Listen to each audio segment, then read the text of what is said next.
நல்ல ஸ்குவாட். இந்த மாஸ்கோலே பார்த்தீங்கன்னா ரஷ்யாவில் இந்த வருஷத்துல தான் ரொம்ப ஸ்னோ பெய்யுது. ஃபுல் அண்ட் ஃபுல் ஸ்னோ, ரொம்ப அளவுக்கு அதிகமான ஸ்னோ. கிட்டத்தட்ட நான் இருக்கிற இடம் பார்த்தீங்கன்னா கிட்டத்தட்ட ஒரு -8 கிட்ட இருக்கு. ஸோ இதில் சர்வே ஆக முடியுமா நிறைய பேர் கேட்குறீங்க. சர்வே ஆகலாம். அது எப்படின்னா நம்ம இந்த மாதிரி ஜாக்கெட்ஸ் போட்டுக்கலாம். ஸோ அடாப்ட் ஆகிக்கலாம். நம்ம ஒர்க் பிளேசஸ் வந்து சேஃபாக இருக்கும். வார்மர் போட்டிருப்பாங்க, அங்கே பிரச்சனை கிடையாது. ரூம்லேயும் ஹீட்டர்ஸ் இருக்கும். நம்ம வெளியில் இந்த மாதிரி வாண்டரிங் பண்ணுறோம் பார்த்தீங்களா, அப்போ தான் வந்து ரொம்ப இதாக இருக்கும், டிஃபிகல்ட்டிஸாக இருக்கும். ஏன்னா நான் இதுக்கு முன்னாடி இருந்திருக்கேன். ஸோ அதனால் எனக்கு வந்து இது பழக்கப்பட்டுருச்சு. புதுசாக வர்றவங்களுக்கு பார்த்தீங்கன்னா கொஞ்சம் சிரமமாக தான் இருக்கும். ஏன்னா நம்ம வந்து வெயிலை தாங்கி பழகிறவங்க, குளிரை தாங்கி பழகிறப்ப கொஞ்சம் கஷ்டமாக தான் இருக்கும். பட் அதுக்கேற்ற மாதிரியான ஒர்க்ஸ் பண்ணோம்னா நமக்கு பிரச்சனை கிடையாது. ஸோ அதை விட்டுட்டு டூரிஸ்ட் விசாலையும் விசாலையும் கொண்டு வரவங்களுக்கு சரியான வேலை வாய்ப்புகள் கிடைக்காது.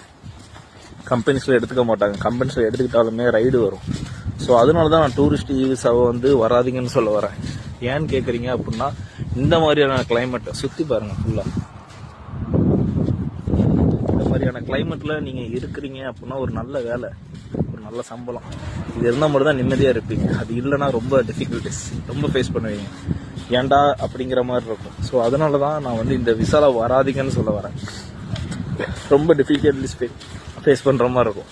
ஏன்னா அளவுக்கு அதிகமான ஸ்னோ ரொம்ப.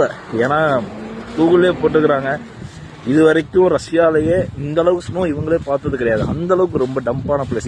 இதெல்லாம் சும்மா, இதை தாண்டி நிறைய இடத்துல வந்து பில்டிங்ஸே மூடுற அளவுக்கு ஸ்னோஸ் வந்துருக்கு. ஸோ அதனால தான் நல்ல வேலை வாய்ப்புகள் இருக்குது. ஸ்கில்டாக இருக்கீங்க அப்படின்னா ரொம்ப சூப்பர். அதை விட்டு ரொம்ப அன்ஸ்கில்டில் வரீங்கன்னா ரொம்ப சங்கட்டமான ஒரு சூழ்நிலையை எதிர்கொண்டு வரும். ஏன்னா நீங்களே பார்க்குறீங்க எந்த அளவுக்கு இருக்குன்ட்டு. சரிங்களா, நல்ல வேலை வாய்ப்புகளை தேடி உருவாக்குறதுங்கிறது ரஷ்யாவில் நிறையா வாய்ப்புகள் இருக்குது. பட் நம்ம எந்த விசால வர்றோம், இங்கே என்ன வேலை நமக்கு கிடைக்குது, அதை பொறுத்து தான் நம்மளோட வாழ்வாதாரத்தை வந்து இங்கே தீர்மானிக்க முடியும். சரிங்களா.